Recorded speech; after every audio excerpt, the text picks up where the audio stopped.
का है। ब्राह्मण ठाकुर के बाद कायस्थ समाज की तरफ से लखनऊ की सड़कों पर कई होर्डिंग्स लगाए गए। बीजेपी पर तंज कसते हुए अलग अलग तरीकों के स्लोगन वाले होर्डिंग्स किसने लगाए ये मालूम नहीं चला। अभी होर्डिंग्स पर उत्तर प्रदेश के कायस्थ बंधुओं को बीजेपी का स्थायी वोट बैंक बनने पर बधाई दी गई है। कायस्थ अब जाग जाओ या फिर हमेशा के लिए सो जाओ, और तुम हमें वोट दो हम तुम्हें दुत्कार देंगे, तुम हमें सपोर्ट दो हम तुम्हें फटकार देंगे जैसे स्लोगन लिखे हैं और होर्डिंग्स के जरिए बीजेपी पर तंज कसते हुए नवगठित कार्यकारिणी में किसी भी कायस्थ को स्थान ना देने के लिए राष्ट्रीय और प्रदेश नेतृत्व का आभार भी जताया गया है। ये एक तरह का तंज है। ये होर्डिंग्स लखनऊ के अलग अलग एरिया जैसे महानगर, कपूरथला, हजरतगंज, आलमबाग, गोमती नगर की सड़कों पे दिखाई दे रहे हैं। हालांकि कुछ होर्डिंग्स पर अखिल भारतीय कायस्थ महासभा भी लिखा हुआ है। होर्डिंग्स लगने के बाद पूरे लखनऊ में हड़कंप मच गया है।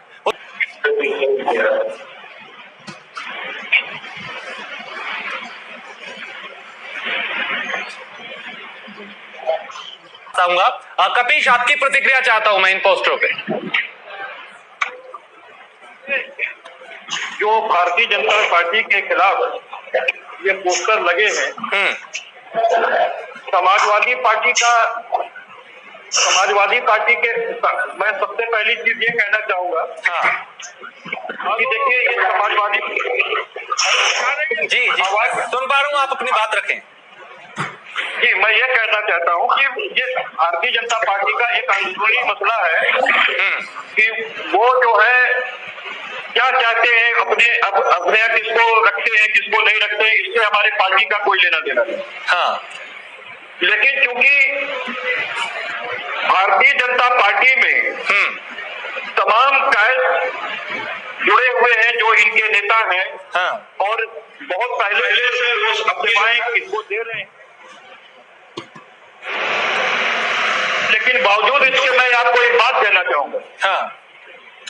कि देखिए हम भी कायस्थ नेता हैं जी, समाजवादी पार्टी के अंदर हैं, तो वो सर्व समाज की हम बात करते हैं। हाँ। लेकिन हमारे समाज के जो तमाम संगठन हैं, हाँ। वो कहीं ना कहीं से सामाजिक सरोकार से हम लोग के जुड़े होने के कारण अपनी बात की और वेदना भी हम लोग से कहते हैं। अखिल भारतीय कायस्थ महासभा, हाँ। जिसके राष्ट्रीय अध्यक्ष योगेंद्र नाथ श्रीवास्तव जी हैं, हाँ। उन्होंने बाकायदा एक लेटर हमारे घर तक पहुंचवाया। उन्होंने खुद टेलीफोन से मुझसे बात की और उन्होंने कायस्थ समाज की वेदना मेरे सामने रखी, और मैं उनके लेटर की बात कहूंगा कि उन्होंने अपने लेटर के बाद में क्या लिखा। उन्होंने ये लिखा है कि कायस्थ समाज का उत्तर प्रदेश में कम से कम 10% वोट है। हाँ। और कायस्थ समाज पूरे भारत के अंदर भारतीय जनता पार्टी और संघ से 90% जुड़ा रहा और इनको मुसलसल वोट देता चलाया, इनकी सरकारें बनाता चलाया, लेकिन उसने कभी ये आवाज बुलंद नहीं की कि कायस्थों को भी कोई पद चाहिए। लेकिन सबसे बड़ी चीज ये है कि देखिए कायस्थ समाज ने कोई अपनी भागीदारी नहीं मांगी, लेकिन इस बार भारतीय जनता पार्टी ने जो प्रदेश कमेटी अपनी वोटिंग की उसमें जाति का उल्लेख किया है कि फला भले जाति के, फला भला जाति के, फला भला जाति के। तो ये जातिवादी पार्टी ने जब अपने आप को पूरे जातिवाद में बोल दिया, तो कायस्थ समाज के लोगों ने भी पूछा यदि जातिवादी बात करनी है तुम्हें तो हमें भी बताओ कि तुम्हें वोट दिया तो हमने क्या दिया। तो ये कायस्थ समाज का दुख दर्द है जो ये पोस्टर में बयान हो रहा है, और कोई ऐसा सगा नहीं जिसको भारतीय जनता पार्टी ने ठगा ले, चाहे वो ब्राह्मण समाज हो, चाहे वो कायस्थ समाज हो या अकलियत के लोग हो, हर समाज को छलने का काम भारतीय जनता पार्टी ने किया है। और इस समय तो खुल्ला कायस्थों को छलने का काम भारतीय जनता पार्टी ने। ठीक है, अशोक बाजपेयी आपकी प्रतिक्रिया मैं चाहता हूँ, उसके बाद लोग लगा के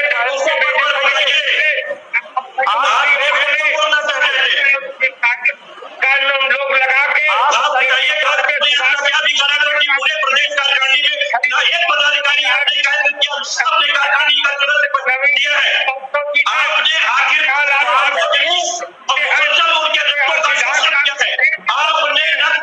आपने एक विकास को राज्यसभा या एमएलसी बनाने का काम क्यों नहीं किया? क्योंकि आपकी उत्तरदायी होती है 90% आपको कायस्थ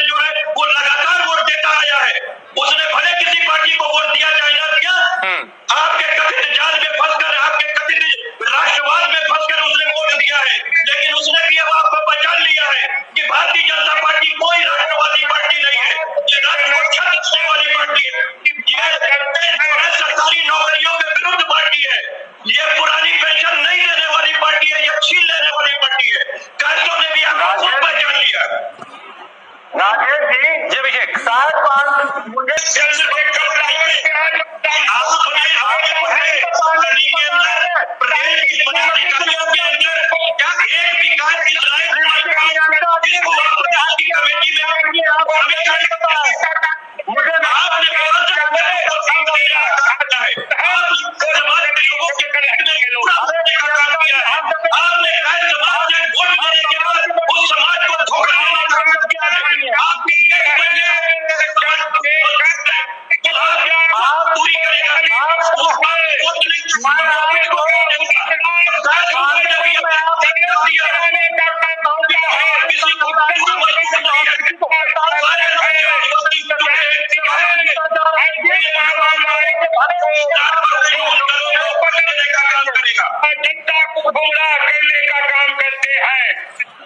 नहीं तो आप ये कह रहे हैं कि विपक्ष का काम है, विपक्ष गुमराह कर रहा है, मुद्दों से भटका रहा है, जो ये पोस्टर बोर्ड हो रहा है, ये पॉलिटिक्स हो रही है, भटका रहा है विपक्ष।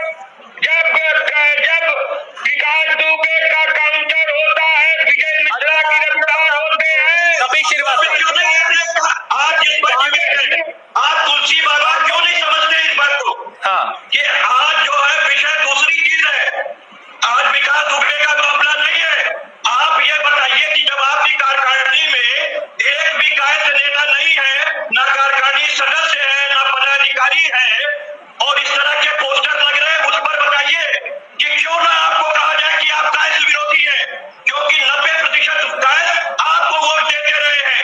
आपकी जवाबदेही बनती है, भारतीय जनता पार्टी की जवाबदेही बनती है कि राज्यसभा के अंदर क्यों कायस्थ नहीं भेजा जाता है, क्यों एक भी मेयर का टिकट कायस्थ को नहीं दिया जाता है, क्यों एमएलसी के अंदर कोई कायस्थ नेता आपका नहीं भेजा जाता है। केवल मीडिया के पैनल बैठा करके और अपने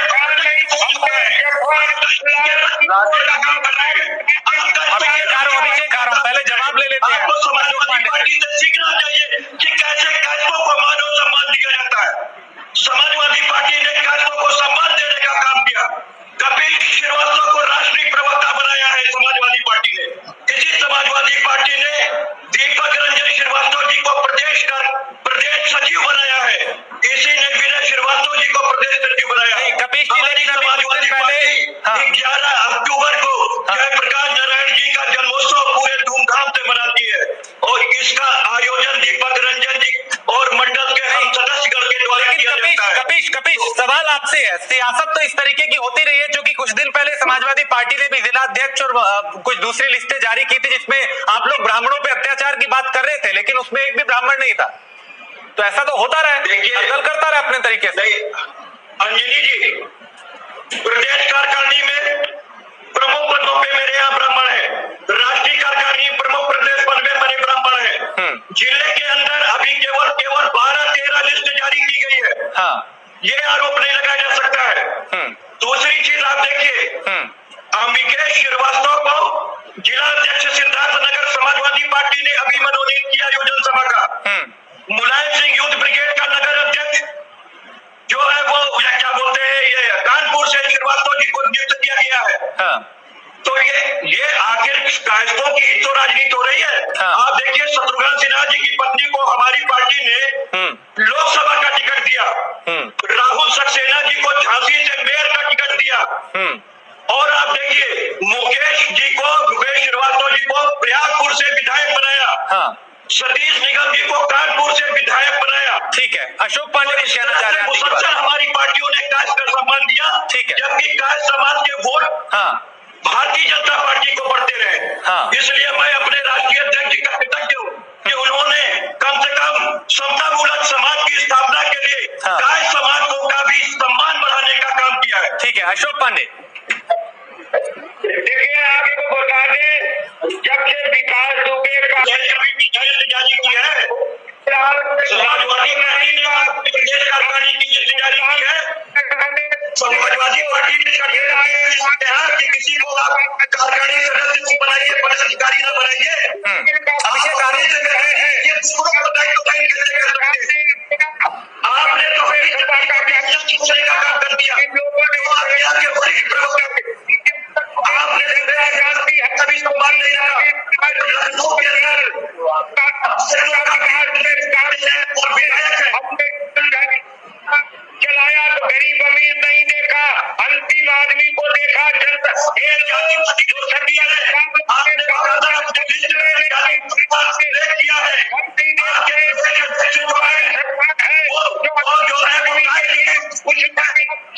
नहीं देखा अपने घर के आगे सबको तोड़ने का चक्र ये लोग कर रहे हैं।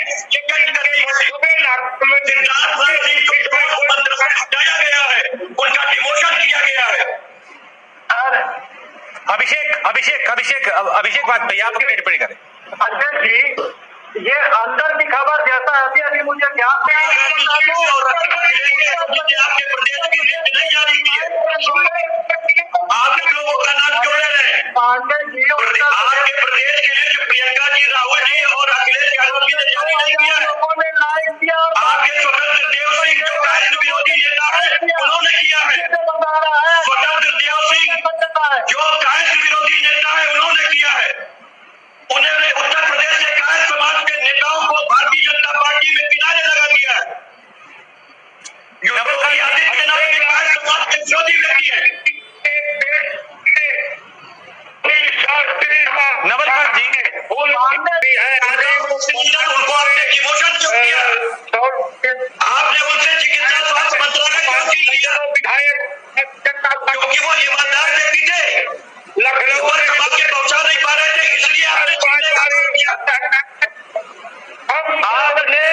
हम सिद्धार्थ सिंह के भाई को मेयर का टिकट मिलना था, लेकिन नंदी जी के पत्नी को 7 करोड़ रुपए देकर के आप लोगों ने सिद्धार्थ सिंह के छोटे भाई का टिकट काटने का काम किया। आप लोग कास्ट विरोधी हैं, आप लोग कास्ट विरोधी हैं।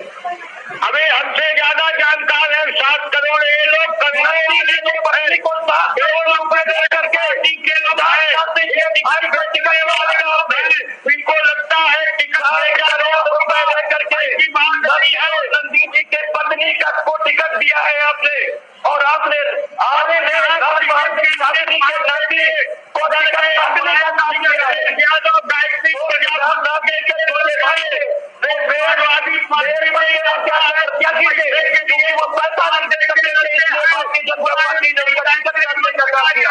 लगते हैं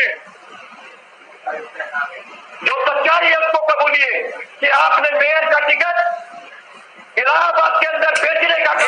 एक सेकंड। आपने नंदकिशोर नंदी जी के पत्नी को बेचा है 7 करोड़ रुपए में, और कपीश श्रीवास्तव के भाई को नहीं दिया है।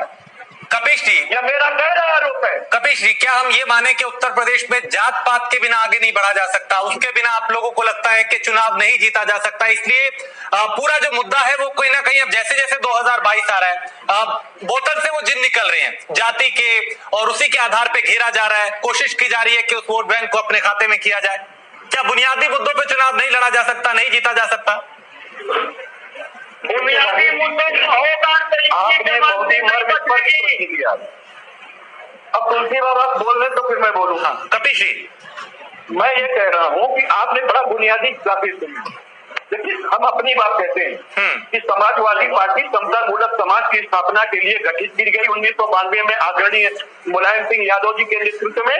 और उस समय भी आप देखिए कि जो हमारे पिलर थे उसमें बेनी प्रसाद वर्मा जी थे, उसमें आजम खान साहब थे, उसमें जो है वो मिश्रा जी थे, जनेश्वर मिश्रा जी थे। तो कहने का मतलब यह था कि सभी धर्म जाति के लोगों को स्थापना लेकर के की गई और अंत तक साथ लेकर के चला गया। और आज भी बताएं, अगर हम परशुराम मूर्ति की बात करते हैं तो इनको लगता है हम जातिवादी हो गए। अरे अब हम भगवान राम की बात करेंगे तो आप कह देंगे कि ये क्षत्रियवादी हो गए। ये तो इनके कहने का आरोप है। समाजवादी पार्टी ने कभी भी अपने प्रदेश कार्यकारिणी, राष्ट्रीय कार्यकारिणी या जिला कार्यकारिणी घोषित करने की बात की तो उसमें जातिगत कहीं संज्ञा नहीं दी थी कि कितने क्षत्रिय, कौन क्षत्रिय है, कौन बनिया है, कौन वैश्य है, कौन शूद्र है। लेकिन कपीश भाई, कपीश जी, लेकिन अब समाजवादी पार्टी भी समाजवाद की बातें कहाँ कर रही है? वो भी तो जात पात के इर्द गिर्द दिखाई देती है, घेर भी सरकार को उसी मुद्दे पे रही है, साधने की कोशिश भी उसी पे कर रही है। समाजवादी पार्टी तो समाजवाद की बातें करती है ना। बिल्कुल, इसीलिए आपने देखा होगा कि माननीय अखिलेश यादव जी के नेतृत्व में जो हमारी 2012 से 2017 की सरकार रही, उसने सभी धर्म और जाति और सबके कल्याण के लिए सर्व समाज के काम के लिए किया। उन्होंने अगर मेट्रो बनाई तो सभी चल रहे हैं, उन्होंने अगर आगरा एक्सप्रेस वे बनाया सब चल रहे हैं, उन्होंने तमाम हॉस्पिटल बनाए, गोरखपुर के अंदर बनाया, 90% जमीन दी, उन्होंने जो किसान मंडी विकसित कर रहे थे वो सभी के लिए कर रहे थे, उन्होंने 18 लाख अगर लैपटॉप बांटे तो सभी के बच्चों को बांटे थे। उसमें किसी एक धर्म जात की बात नहीं थी। उन्होंने अगर 50 लाख विधवा पेंशन योजना, अगर उन्होंने समाजवादी पेंशन योजना चलाई थी जिसको इन्होंने बंद करने का काम किया, तो उन्हें सभी समाज के लोगों को देने का काम किया था। उन्होंने लोहिया आवास के नाम पे सभी गरीब समाज को आवास देने का काम किया। ये भारतीय जनता पार्टी की सरकार है। ये समय समय पर धर्मवाद लेकर आ जाती है, समय समय पर जातियां बताने लगती है, यहाँ तक यह आमादा हो जाती है कि हनुमान जी की जाति और उनको दलित बताना शुरू कर देती है। तो ये लोग जाति सूचक शब्दों से लोगों को संबोधित करते हैं। ये है जो समाज में बिखराव पैदा करते हैं।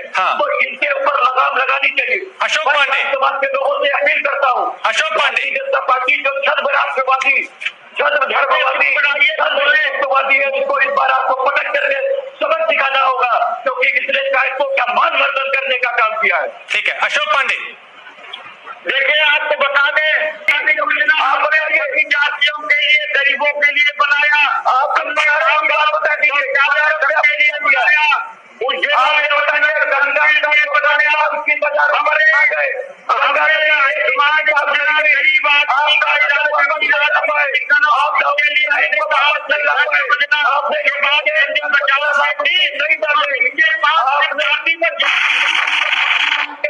के लिए बनाया, प्रजापति के लिए मुलायम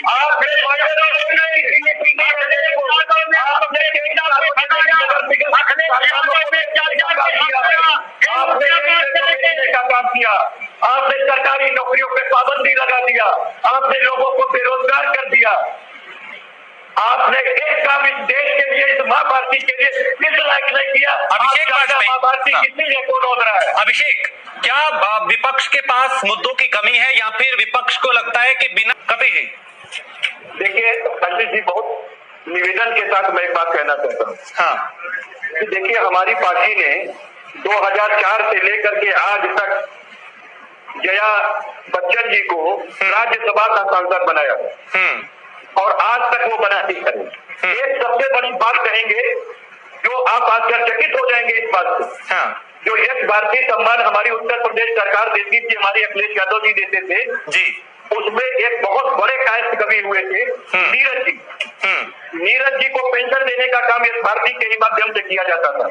उनको सम्मान दिया गया था, उनको सर्टिफिकेट और लाखों रुपए का इनाम दिया गया था।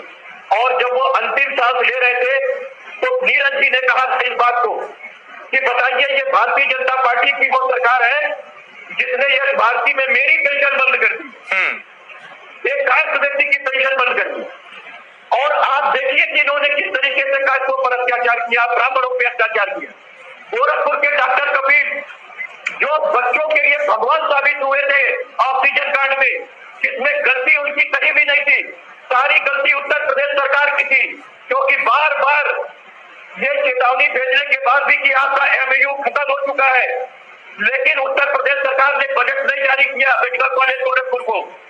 और 10 लाख पे एमओयू कहा कि 10 लाख हो जाएगा तो आप पेमेंट करेंगे, और 70 लाख पे कंपनी ने बंद किया था। और इंसेफ्लाइटिस के अंदर 70 बच्चों की आहुति हो गई, और उसमें डॉक्टर कपिल ने मानवता के अंदर आकर के उन्होंने गैस सिलेंडर बाहर के प्राइवेट नर्सिंग होम से अरेंज करा करके बच्चों की जान बचाने की कोशिश की। यही मीडिया था जो उनको भगवान बता रहा था। ये योगी जी को नहीं गुजरी, योगी जी ने उनको अभियुक्त बना दिया, उसमें से निकले तो उन्होंने एनएसए लगा दिया, और एनएसए के अंदर हाई कोर्ट ने जो नकार लगाने का काम योगी सरकार को किया है। अब किसी को कहने की जरूरत नहीं कि योगी सरकार धर्म विरोधी काम करती है, योगी सरकार जाति विरोधी काम करती है।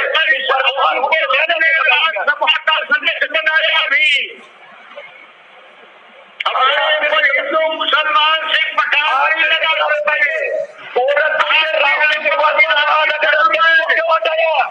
हमारी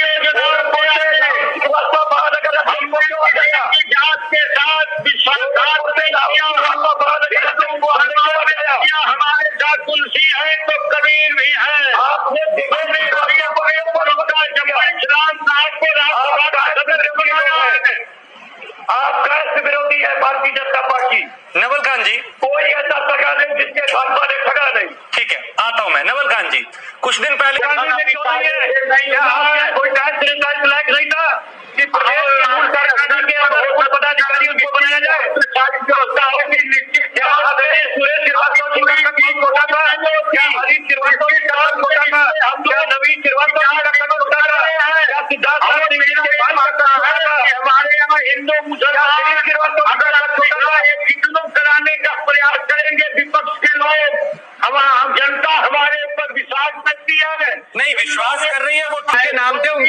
आगे जाति लिखी हुई थी, लिहाजा यहाँ पे क्या एक भी ऐसा शख्स आपको नहीं मिला जिसे पद दिया जाए पार्टी में, संगठन में?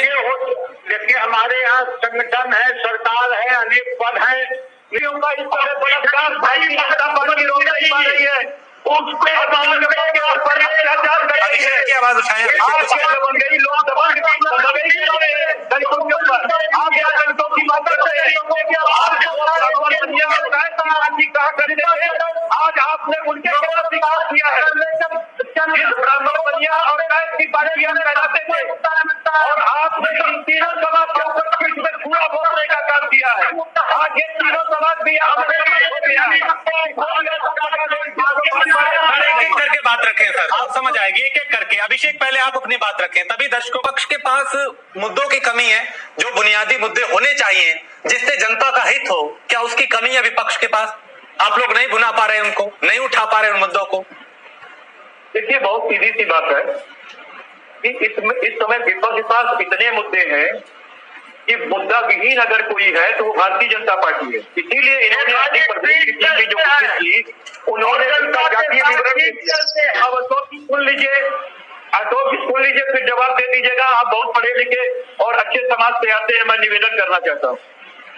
मैं सिर्फ एक बात कहना चाहता हूँ कि भाई देखिए, -23.9 की जीडीपी गई है और ये भारतीय जनता पार्टी की सरकार है। जो भारत के विभाजन के समय भारत जब स्वतंत्र हुआ था तो भी भारत में जो जंग रवि राइफल्स थी और जो हमको राजस्व मिला हुआ था, उस समय भी देश की जीडीपी -23.9 थी।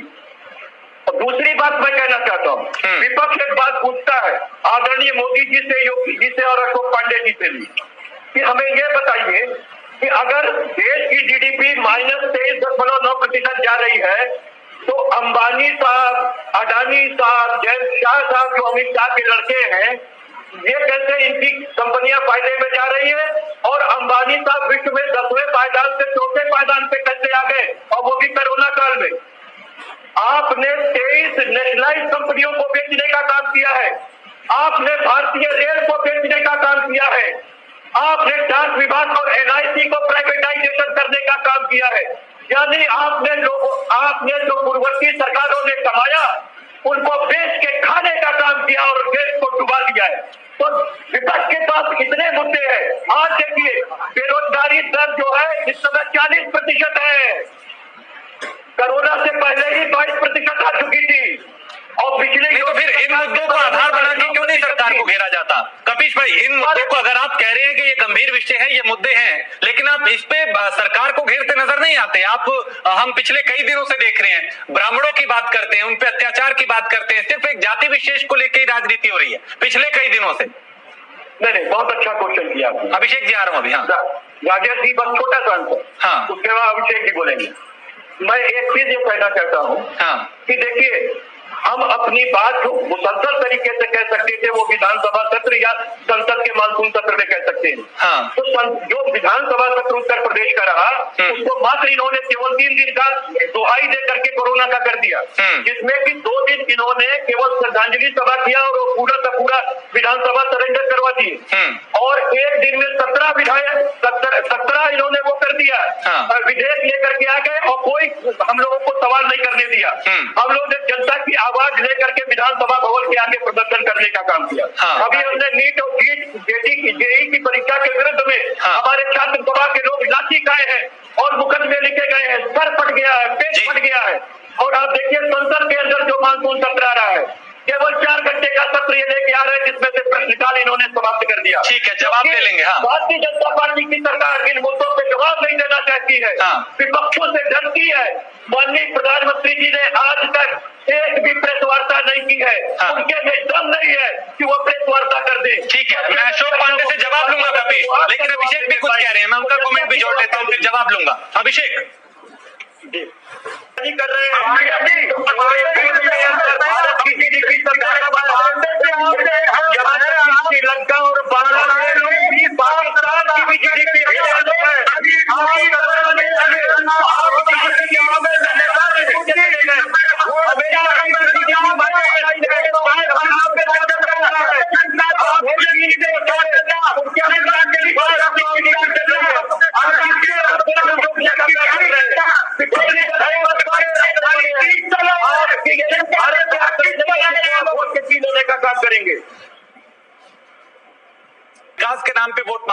हालांकि नतीजे जो आए वो सबके सामने था, लेकिन उन्होंने उस परिभाषा को बदलने का काम किया। देखिए, जितने भी पॉलिटिकल पार्टीज है वो हमेशा कहती है कि हम अपने काम से वोट मांगेंगे अपने। ठीक है, वक्त की कमी है। कपीश जी 10 सेकंड में बहुत छोटा कमेंट। बहुत छोटा कमेंट मैं आपको कह रहा हूँ कि देखिए, अखिलेश जी ने जो स्वच्छता की राजनीति की और जिस तरीके का स्वच्छता का यज्ञ किया था, उस यज्ञ पे हमारी पार्टी आज भी कायम है, सभी धर्मों और जातियों के लिए काम कर रही है। क्रिमिनलाइजेशन हमने अपने पार्टी के अंदर खत्म करके विकास की बात की और शायद उसी के लिए हमने अपनी शहादत दी और भी आगे देते रहेंगे, लेकिन हम इन चीजों से समझौता नहीं करेंगे। लेकिन भारतीय जनता पार्टी मुसलसल जातिवाद के ही आधार पर लोगों को करती है, केवल एक ही काम उसने कभी प्रतिनिधित्व नहीं दिया। बहुत शुक्रिया। पूरा बदलने का। ठीक है सर, फिर चर्चा करेंगे, क्योंकि राजनीति रुकने वाली नहीं है पोस्टर की और जातिवाद की। फिर हम किसी दिन और मुद्दे पे चर्चा करेंगे। कपिल श्रीवास्तव बहुत शुक्रिया, अशोक पांडे जी आपका शुक्रिया, अभिषेक वाजपेयी आपका भी शुक्रिया, नवल खान आपका भी बहुत शुक्रिया इस डिबेट का हिस्सा बनने के लिए, चर्चा करने के लिए, अपनी बात रखने के लिए। लेकिन सवाल ये कि क्या 2022 का चुनाव जाति पे लड़ा जाएगा या फिर बुनियादी मुद्दों पर? सवाल का जवाब जो है शायद हमें चुनाव के वक्त ही मिलेगा कि जनता का मूड क्या है, जनता क्या चाहती थी, क्या राजनीतिक पार्टियां उनके मूड को भाप पाई या फिर अपने हिसाब से जनता को चला पाई। एक ब्रेक के लिए रुकेंगे, ब्रेक के उस पार कुछ और खबरें।